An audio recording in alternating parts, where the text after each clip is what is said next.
તાપીના વ્યારામાં વૃદ્ધા બોરવેલમાં ખાબક્યા હતા। ચાંપાવાડી ગામના 15 ફૂટ ઊંડા બોરવેલમાં ખાબક્યા હતા। વૃદ્ધા પડી ગયાની જાણ થતા ફાયર વિભાગને બોલાવવામાં આવી હતી। ભારે જહેમત બાદ સુમીબેન ગામિતને બચાવવામાં આવ્યા હતા।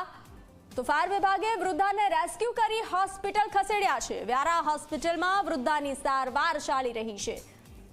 ચાંપાવાડી ગામના 15 ફૂટ ઊંડા બોરવેલમાં વૃદ્ધા ખાબક્યા હતા। વૃદ્ધા પડી ગયાની જાણ થતા રેસ્ક્યુ ઓપરેશન હાથ ધરવામાં આવ્યું હતું।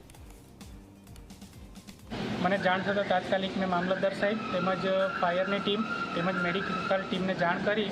જાણ કરતાની સાથે તાત્કાલિક ધોરણે મામલતદાર સાહેબ ખુદ જાતે ત્યાં આવીને રેસ્ક્યુનું કામ કરવામાં આવ્યું અને લગભગ 2 થી 2.5 કલાકની ફાયર ટીમની જહેમત ને મહેનતથી 2-2.5 કલાક બાદ દાદીને સહી સલામત બહાર કાઢવામાં આવ્યા।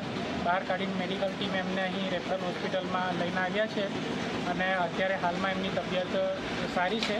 દાદીમાં સારી રીતે વાત કરી શકે છે।